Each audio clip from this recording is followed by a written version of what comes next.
Welcome to Empowered Voices. My name is Sheldon Williams. I'm the Vice President of the Canadian Caribbean Association of Halton. And I'm Bonnie Wilshire. I'm the President of the Caribbean and African Coalition of Canada. And I'm Danny Connolly. I work for Sheridan College. So my first point of action is to give a big shout out to Emmanuel Acho. He's the one who inspired this idea. He came up with the uncomfortable conversations with the Black man. And really what it's to do is to have these conversations to address these topics that have been so prevalent lately. So since May 25th, there's been a lot of discussion around the Black community and the white community and how to make things better. So part of our Beat the COVID Blues, we want to have those discussions. We want to be empowered, we want to be educated, and we want to take the time to be vulnerable. And that's what we're here for today. Absolutely, Sheldon. It's important to understand that we are all at different points on the learning curve when it comes to issues and themes around anti-Black racism. Mm-hmm. But we're in this to learn and grow together. Definitely. And it's uncomfortable sometimes to have these conversations, but it's absolutely necessary. So I think, we're off to a good start today, having the conversations here. So our guest today is Danny Connolly, as he introduced himself. Danny is here with us to have these uncomfortable conversations. So Danny, why don't we start right off by you telling us more about yourself and what you do? Yeah, so again, my name is Danny, and I work for the Sheridan Student Union, and I run all the student life programming at all three campuses in the Brampton, Mississauga, and Oakville area. It is certainly an honor and an awesome opportunity for me to sit down with you two to be part of this really, really important and powerful conversation that we'll be having today.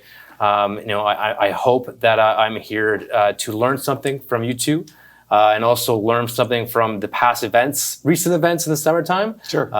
For me to really kind of take and move forward and pay it forward in my life with my work and also my personal life as well too. And I'm super stoked that you're here. Yeah. I mean, this is a throwback from where this actually started, right? So uncomfortable conversations with the Black man, right? Emmanuel Acho put this together. The first time I saw that, I was blown away. I was thinking, this is what we need. This is normal conversation. This is unscripted. This is just real life chatter, right? And this is what we're looking to have. And I think one of the benefits of this is that we get to sit next to you and talk about things, right? Because what happens typically is these topics don't come up too often, right? This sparked a big idea for me when one of my coworkers came by. I worked with him for about 15 years, really educated guy, small town. We're talking about COVID, talking about kids, talking about college. And then this topic came up, George Floyd, May 25th. What does that mean? What are the differences? And it really opened up his eyes. And he said, you know what, Sheldon, we've never had this conversation. I worked with you for 15 years and this never came up. So it's beautiful right now that because of a terrible incident, we actually have the opportunity to sit down and talk about these topics. Yeah.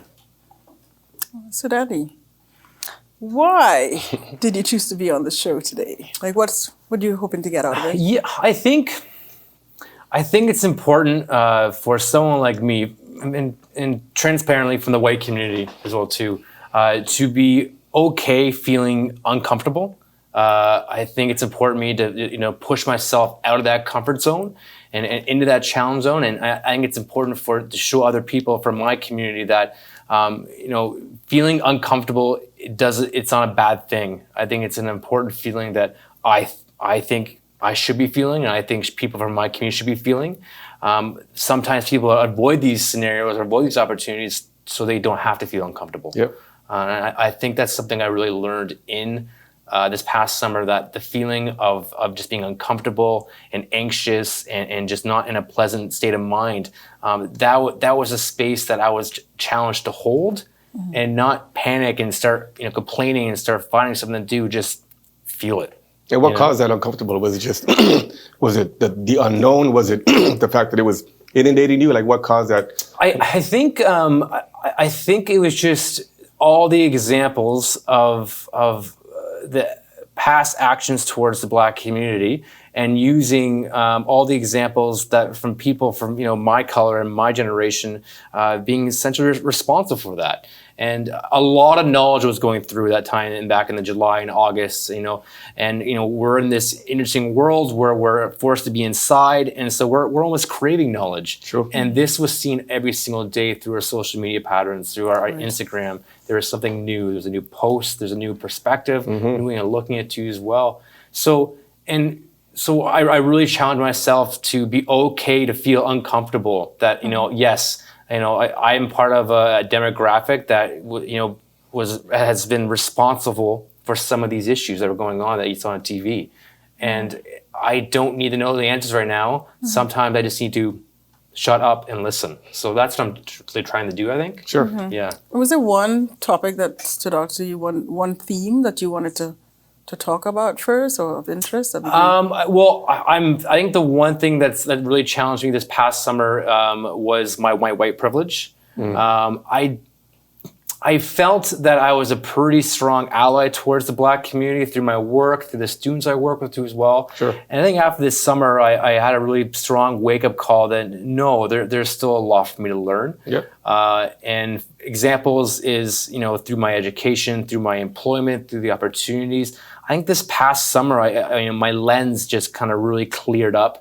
I looked at the things I was reading differently. I was looking at movies, looking at differently from a different perspective, and I really tried to understand the perspective from the Black community. So I really felt my white privilege, Yep. and I started going through examples of over and over again. And it was overwhelming at times too as well.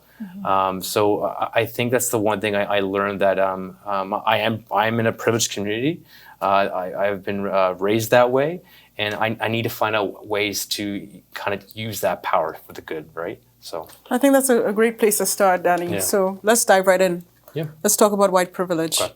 Tell us more about what you're thinking and what you're feeling in terms of white privilege in relation to anti-Black racism.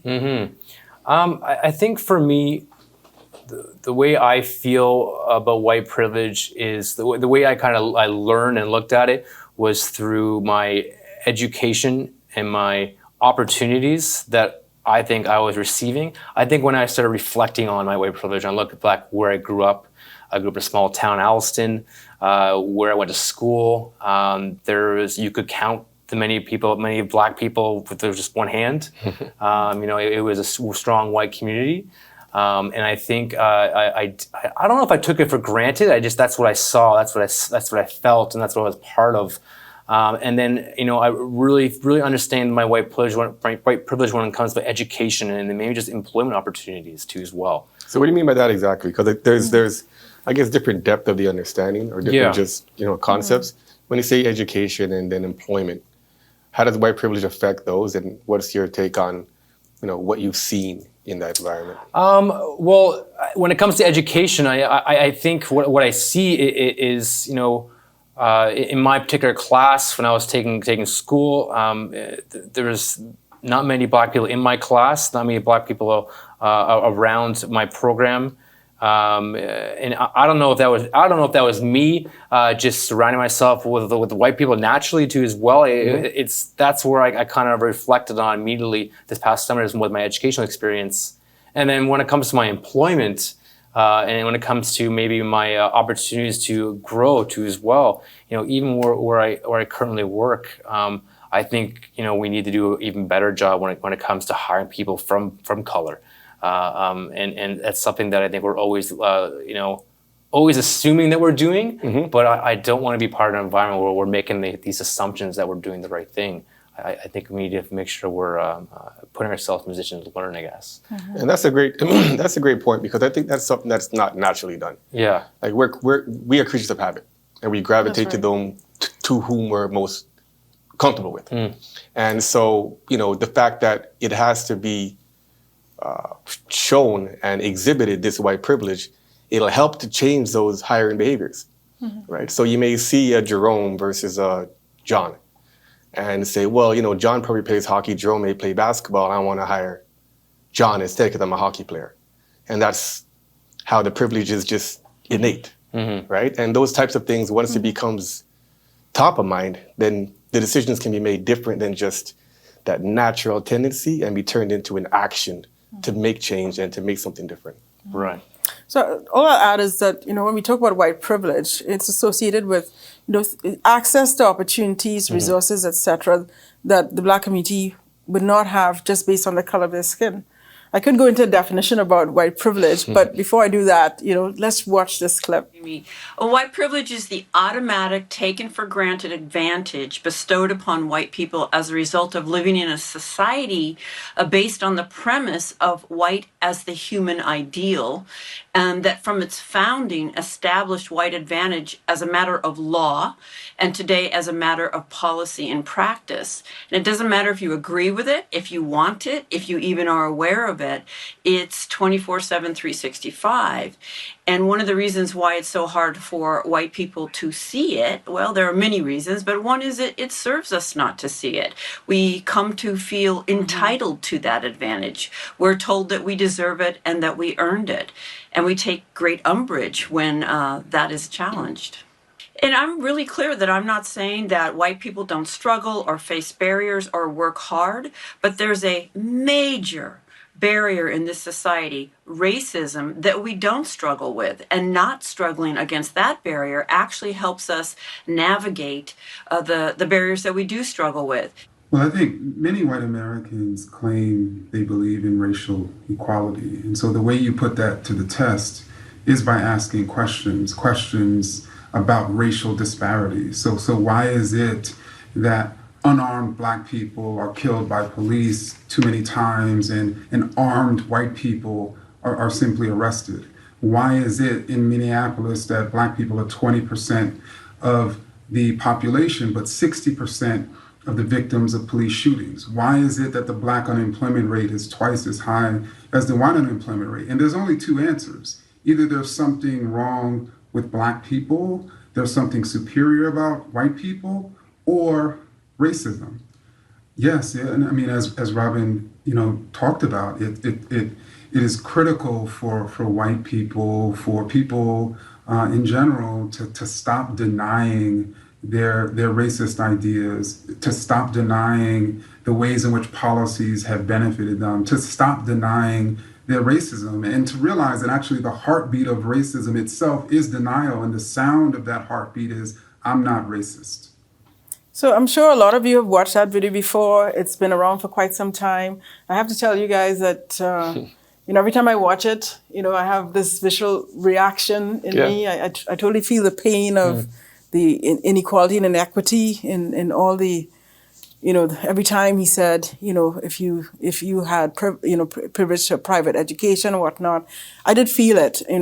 So it's something that really brings up emotions and feelings in me about it. And I think it's important for us to understand that, we shouldn't be in a world where, people don't get access to the same opportunities because of the color of their skin, right? So I'm glad that we're talking about this today. And I don't know, Sheldon, you might have more to add, Well, I mean, so I love that impactful. video. Yeah, the video is perfect. It really tells the story in a physical manner, brings it to a visual perspective.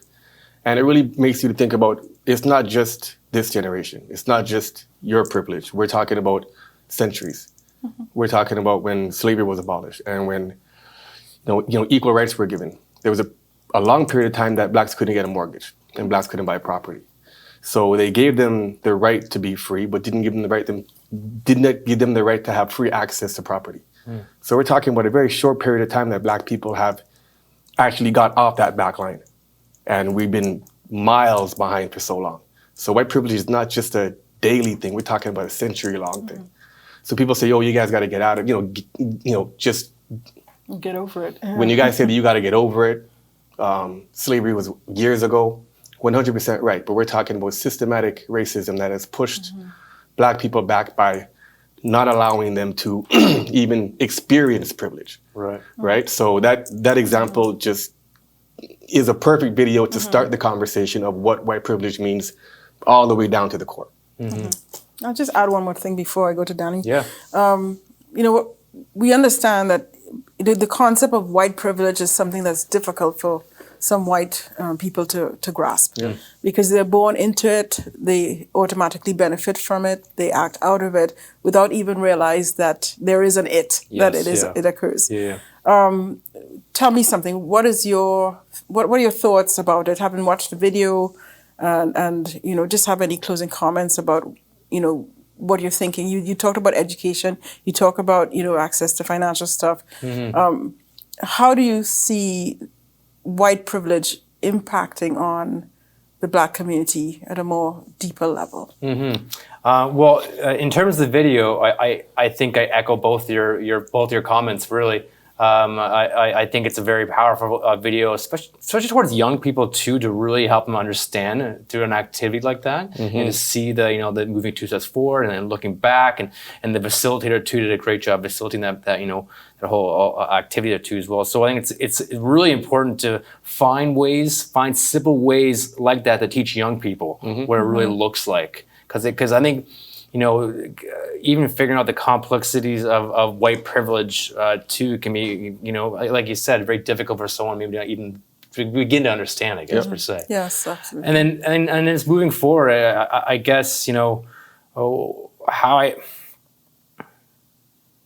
if right now, the way I feel, if people from my community, from the white community, are not taking the time to be patient, and listen and recognize that it's a real serious problem that still exists today, you may have to look a little harder, or you may not have to look a little harder too as well to see it. I think the one thing I learned this past summer, people are just blown away that this type of stuff really exists. I think this past summer has really taught people that no, it's still there. Yep. Sometimes you just have to look a little harder. And that's a great point. I mean, when this first came out, I remember talking to friends saying, remember that NWA album that was extremely inappropriate? Yes. Yeah. How many people are saying that today? Oh my gosh. And we're talking about the 90s. We're talking about years ago, right? So this is not a new thing. But what I want to leave the white privilege topic with is, it could actually be a superpower if you leverage it correctly. Knowing that you have this opportunity, you can do so much great with it, right? But where and how do you place that power? Right. So how can you leverage that? Okay, now that we know that we're in a certain stratosphere, just born into it, the system is structured in that manner. How can we make decisions to change that structure?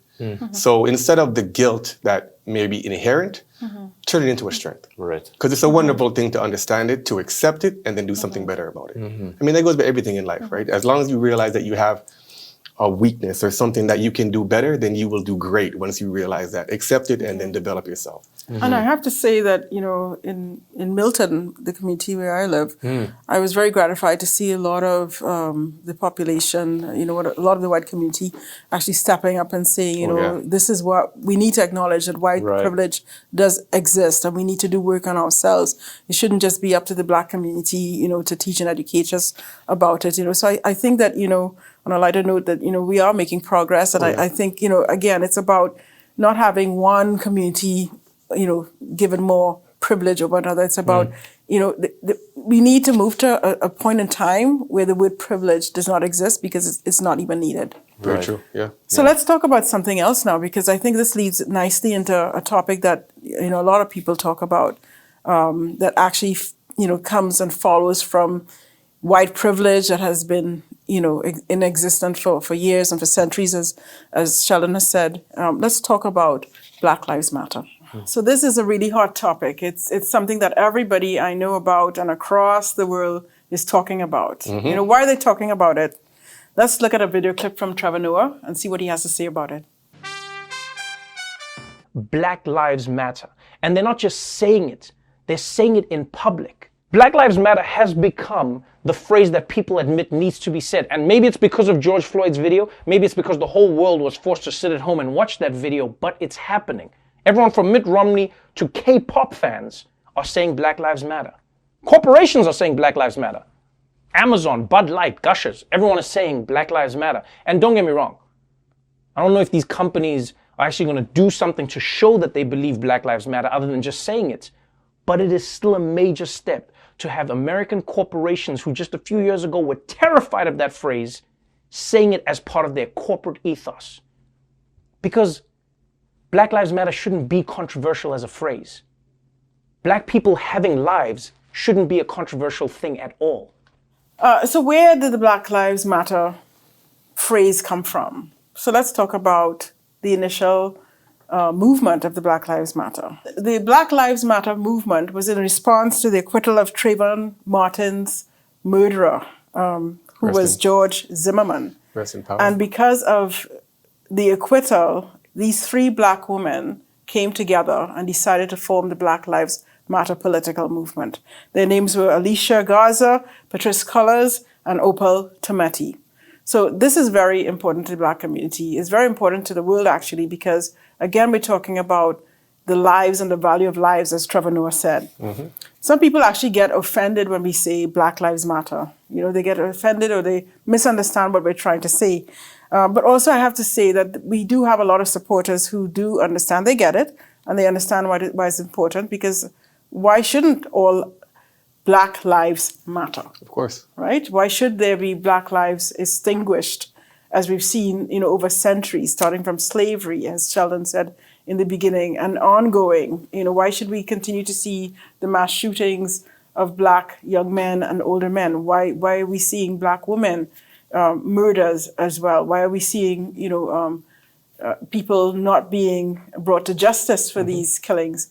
You know, it does have an impact, and it has a traumatic impact, and we need to unpack this. I mean, that's a great point. And I mean, the history is very important because it gets metal sometimes, right? The statement and the sentiment behind the movement versus the group are on the same path, but there's a different global effect, right? Black Lives Matter is just simply saying, let's focus on the problem here.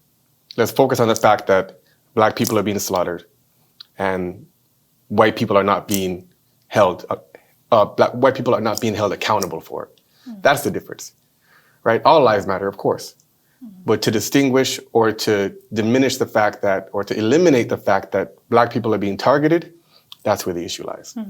And this is very, we all watched George Floyd's murder, and we all saw the impact, the ripple effect it had across the world. And we saw the Black Lives Matter movement go in waves in several different countries, you know. So it's a moot point to say, well, why talk about it? Because everybody's talking about it, you know, in different languages all over the world.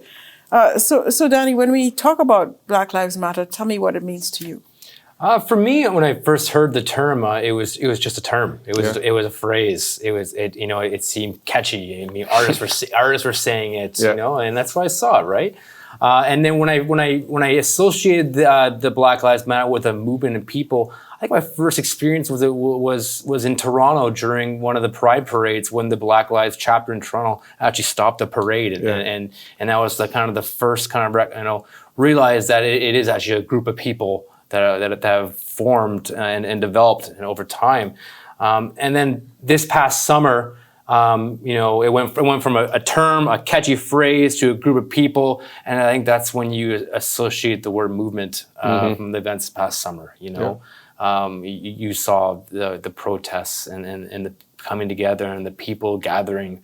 I think that's where you really recognize that this is a very powerful time that we're all experiencing. So it grew pretty quickly. It's in the last 4 or 5 years, but it's been around for centuries, like you said. And I was blown away. I mean, to the same protest that Bonnie was mentioning in Milton. So I got a custom shirt BLM done by my friend Omar Hopkinson, the artist, and thought it's going to be striking fear in some people that don't believe in the movement. And I think 90% of the signs from Black, white, or other were Black Lives Matter. Right. And that's when I realized something's different here.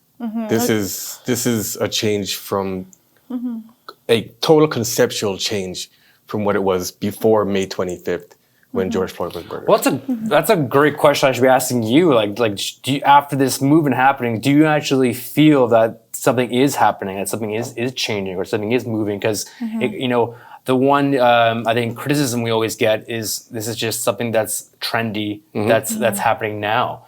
So you make a point that you actually felt different walking to Milton. Like, why did you feel different this time around, I guess? I would even say that I think the climate right now and the atmosphere under COVID-19 lockdown, when the murder occurred, actually created and seeded the atmosphere for people to get more deeply in touch with their own humanity. People were forced to there was no busyness, right? more All the no different escape. Yeah, they're exposed. all the Yeah. things that people would do and Yeah. get busy and caught up with were gone, Yeah. right? So all was left with people having to re-navigate their own selves, their families, get in touch with, their children, Right. listen more, have more conversations. And I think that provided an excellent atmosphere for when the George Floyd murder happened to actually see things Yeah. in a different light, whereas they might have just glossed over it or might have just chalked it up to just another event. I Yeah. think people were actually open because these were not incidents that had not happened before. Exactly. Of course, happened many times over. They were Exactly. even filmed before. So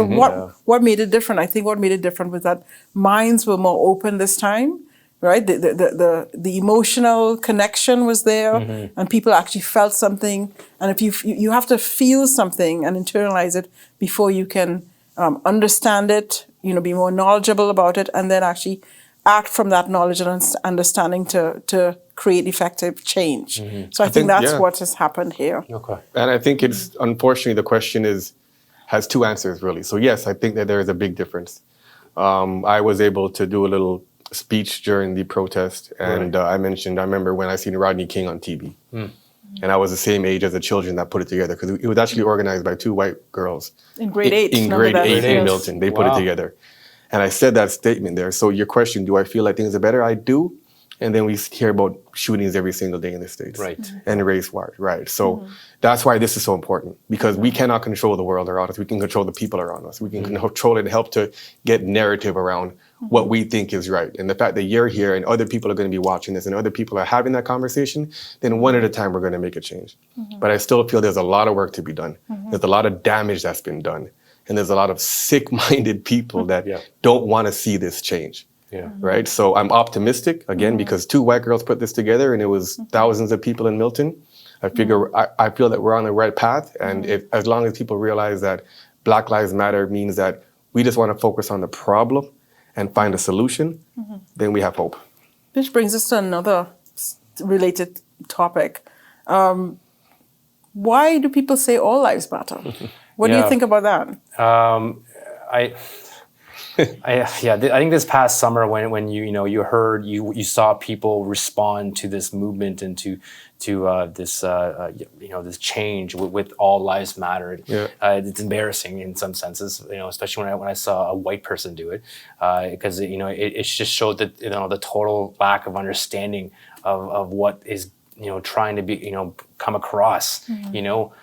This is a group of people from the Black community who have experienced a lot of hatred, a lot of dishonesty, a lot of just racist behaviors towards them, and they are, in the simplest, most direct way, just saying Black Lives Matter, as in this is a problem. Please focus on this problem, and it really is, very selfish and mind-boggling when people see that as a huge issue, and it shouldn't be so complex. And maybe that's just the mind I have. I try to simplify everything too as well, but it's not a complex issue. It's a strong, direct request, and it's something I think we should be honoring. But to be fair, I think that there are some people who generally don't understand. Yeah, and it's not so much as a statement against Black people, but I think that they, being altruistic, they want to make the point that, there are many different peoples who are experiencing different suffering and whatnot.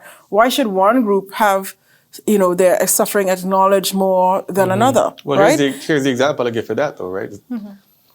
Dolphins are dying. So they have SaveTheDolphins.com. They're not saying kill the whales, kill the tuna, and all the fish don't matter. They're just saying dolphins are dying at a higher rate. Let's focus on them and make a complete organization, charity, boats on the water, stopping poachers. That's fine if they say dolphins' lives matter. When they say Black Lives Matter, then that's an issue, right? So I think it's a matter of who is the target of the question. So there was a guy at the protest as well. He came out. I guarantee he just came there to start trouble. He didn't have any other reason than to start trouble. So much so that the leaders of the rally were out there trying to talk him down. I'd say about 45 minutes trying to get this guy to understand that Black Lives Matter different than all lives matter. He said he was an immigrant. He had a hard time. That same story with the violin. 45 minutes later, he got arrested by the police because he actually came to start trouble. So I think what you're saying is right, and what you're saying is right. Some people don't know. Some people don't care to know, right? And we're looking for the people that actually care to know. Those are the people that we're going to hopefully touch in this video. Well, I would say, and the people who don't care to know as well. Yeah. I hope by osmosis, because what we are about is trying to shift mindsets. That's what true. it is, right? We want to shift mindsets. We don't just want to sort of ally with the people who are with us and whatnot. We want to promote understanding to everyone, as to why this is important, right? So because it does take a village. I don't think that, I think just like in a family, you have siblings who don't get along and have different perspectives and whatnot. But at the end of the day, right, it's about coming together as a community. It's about building strength and unity as a community. It's about recognizing and accepting that everybody's is important, right? And that it's not that we say Black Lives Matter because nobody else's lives matter. We say it because it's the Black lives that are in danger. Yes. Yeah. So I think that nicely brings us to our third and final topic. And this segment, we look at some of the different attitudes and behaviors that actually underpin, the concept of, what white privilege has, the impact it has on the Black community, and then why we say Black Lives Matter. And so we're going to talk now about what we call microaggressions. Let's talk about that. That's a good one. So microaggressions, what are they and why should we be talking about it? What do you think, Sheldon? Well, the first time I heard microaggressions, I thought it was when my wife was a little bit angry. Like when your girlfriend says, I want to go out with my boys, and she says, oh, sure. That sure. That's what I thought it was. But now, can you let me know a little bit more about what microaggressions really means? Okay, it doesn't mean that, but anyway. So the term microaggressions was coined by a psychiatrist and Harvard University professor whose name was Chester M. Pierce in 1970.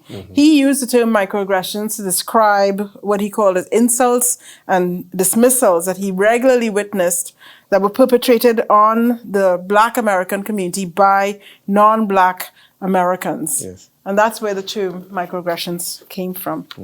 Now, a lot of people think that, here in Canada, we're so peaceful and nothing really happens. And, why are we so, why is it so important to talk about all of these issues? It's happening in the States and whatnot. But it does happen here as well. And so it's important to think about that and learn from the experiences that we have right here at home. So let's watch this clip on microaggressions, which is, showing the Canadian experience. A new study is shining a spotlight on something Black Canadians are experiencing every day. In a 6-year study called the Black Experience Project, 80% of Black people in Toronto said they frequently experience microaggressions. These are small, sometimes subtle acts of discrimination. Sometimes people may not even be aware that they're doing it. But for someone on the receiving end, they can add up in a corrosive way. To break down how and why this is happening, we're speaking with Marva Wisdom. She's the director of the Black Experience Project, and Hadia Roderick. She's a freelance journalist and lawyer. Good to have you both here for this discussion this morning. Thanks for having us. All right, Marva, what are some of the common microaggressions that people recorded in the Black Experience Project? Some includes, where are you from? Where are you really from? And those comments are just so regular. Or folks who feel comfortable commenting on someone's hair or their hairstyles. Like, what are some of the comments? The comments would be, oh, that's interesting, and they feel like they want to touch. So microaggression is not only the words that are said, but it's also behaviors.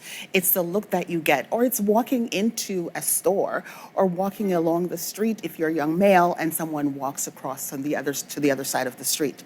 You walk into a store, immediately you're being followed. I mean, those are things that 80% of our young people especially, this happens to them on a regular basis. Has any of these things happened to either of you? For me, absolutely, yes. From the time I was quite young all the way through, and unfortunately to my kids who were born in Canada as well, people who say, where are you from? But they go one step further into overt aggression by saying, go back to where you came from. And they were in elementary school at the time. I've been mistaken as an assistant when I was a lawyer wearing a full suit. Or, if I say, where are you from? And I say, I'm from Mississauga. They're like, no, where are you really from? Like, where are you? Implying that I'm not really Canadian.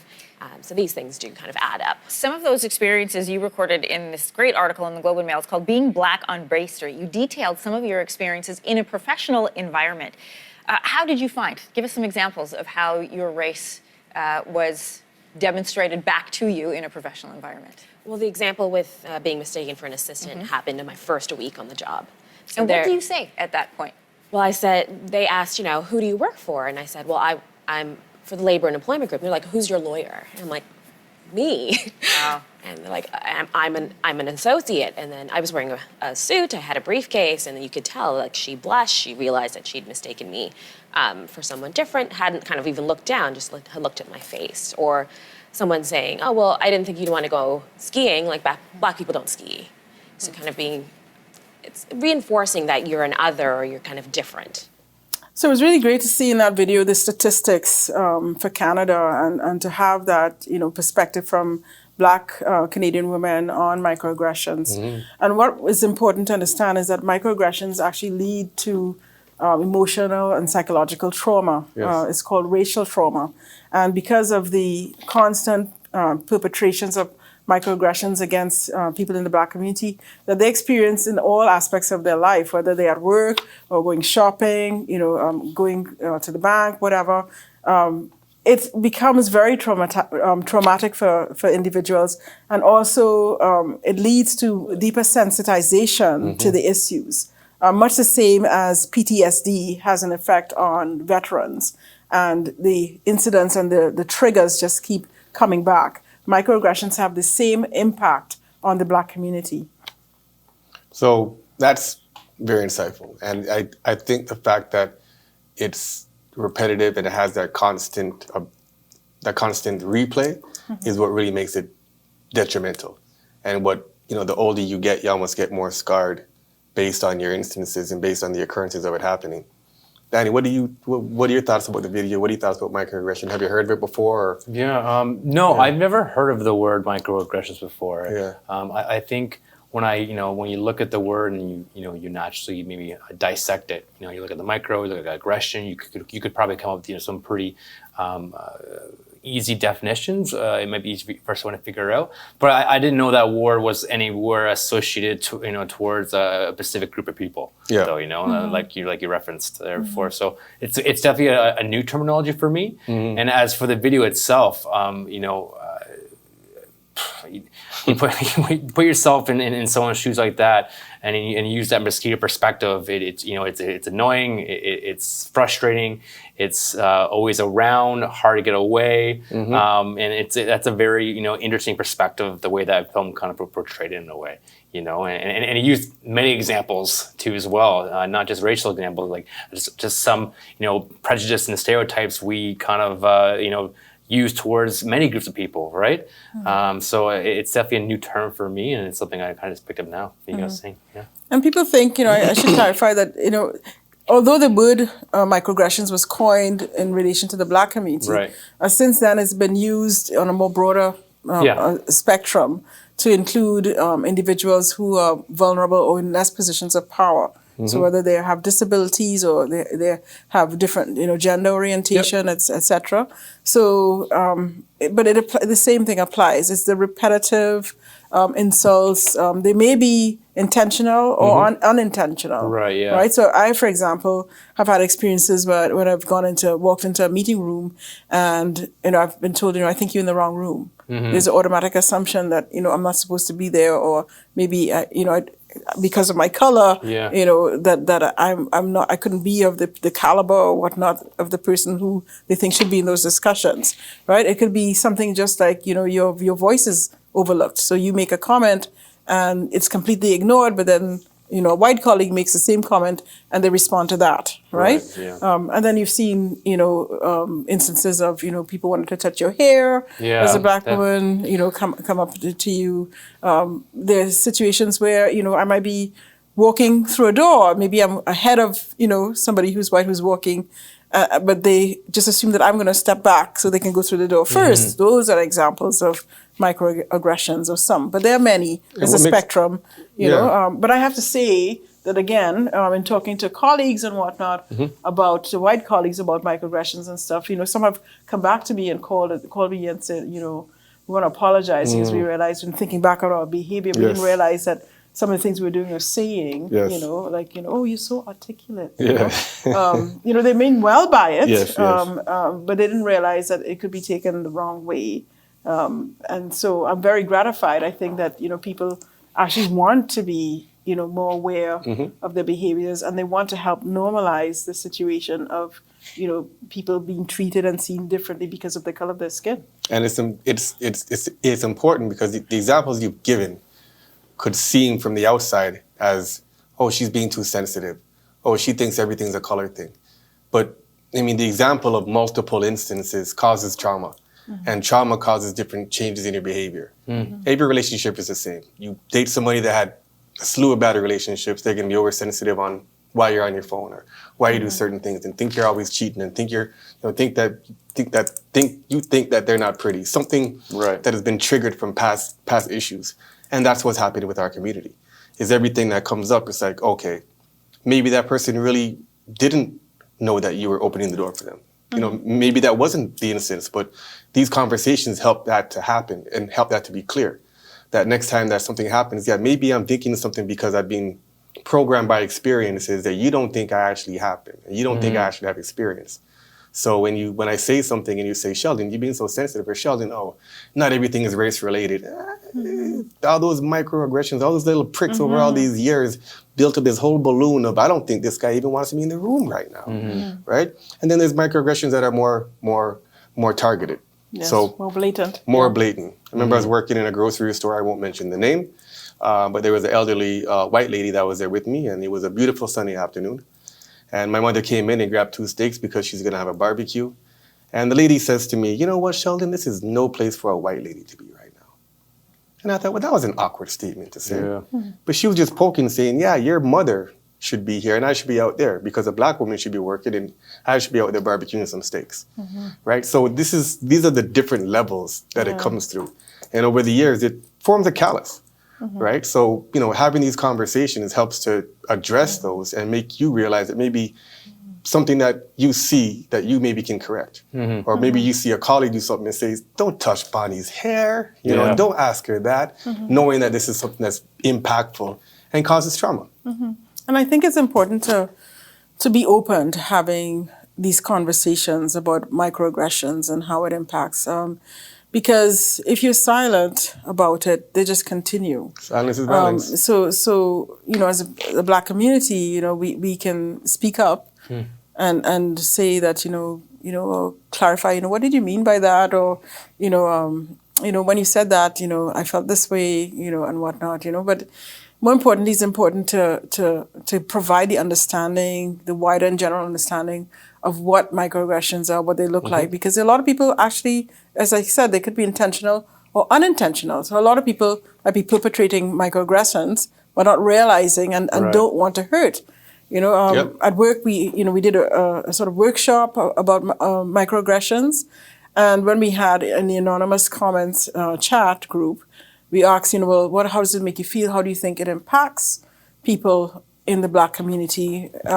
A lot of people said, it's sad, it's hurtful, it's disappointing, we want to learn more, things like that. So again, we're not saying these things or having this discussion to attack anybody. We want to have sort of like a truth and reconciliation for the black community. We want, to move forward. Exactly. Not look back, but to move forward all together in a positive way out of kindness, respect, and love.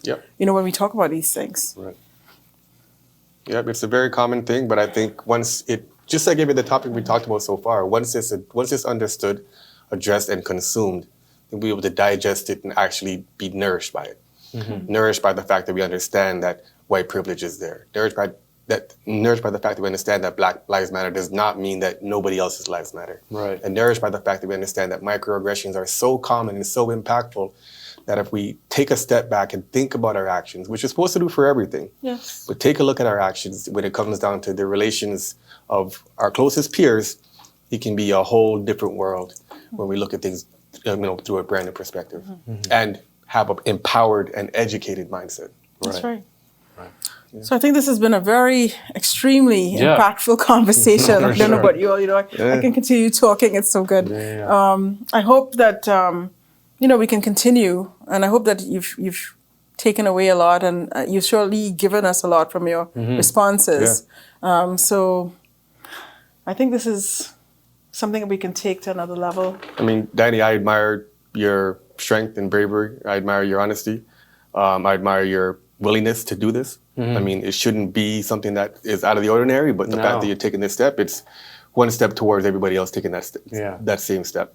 Bonnie, of course, all your knowledge and everything is great. This is what we need in terms of bringing this conversation to the forefront and really educating people.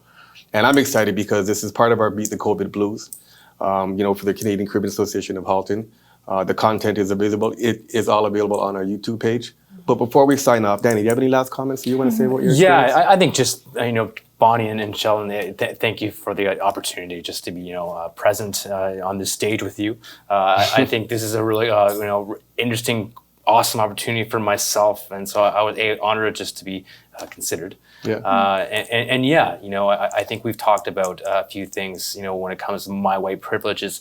It's really understanding that, it's okay to feel uncomfortable at times with this. But now, what are the small steps that I need to do, that I can do from my community perspective and from my privilege, and how can I use that to support issues like Black Lives Matter, and then so on and so on, right? So it's like it feels like step one, and it feels like there's still a lot to do, and all communities need to be patient too with the growth. But like you said, if you two are feeling optimistic that you see results, you see something going in the right direction, then I think that's a good thing. Yeah, and I think the best thing that we could all do is just keep these conversations going. Absolutely. Make sure that there's no fear of saying the wrong thing with the right company. That's right. Yeah. And to all our viewers, or those of you watching and those of you who are listening, I hope that you gain a deeper understanding of the topics we've talked about, white privilege, Black Lives Matter, and microaggressions. And I hope that you follow us on YouTube, that you click, like, and share with friends and family as much as possible, as widely as possible. And tune in next time, for our next upcoming episode of Empowered Voices. Thank you. Thank you very much, guys.